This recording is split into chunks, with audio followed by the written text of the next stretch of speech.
ఈ మధ్యకాలమే Valentine's day అయితే జరిగింది కదండి, ప్రేమికుల దినం.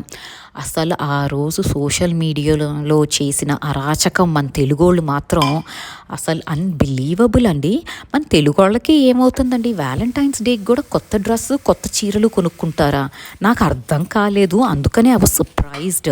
అంటే పూజకి పునస్కారానికి కొత్త చీరలు కొత్త డ్రెస్సులు కొనుక్కునే మనం ఎప్పుడు మన మైండ్ సెట్ మారిపోయి వ్యాలంటైన్స్ డేకి కూడా కొత్త డ్రెస్సులు వేసేసుకుంటున్నామో ఫస్ట్ థింగ్ నాకు అర్థం కాలేదు. సెకండ్ థింగ్, ఓకే మీకు అది చాలా important day, lovers day or what ever it is, అది ఫస్ట్ థింగ్ మన కల్చర్ కాదు. You want to celebrate your India is a free country, you can do what ever you want.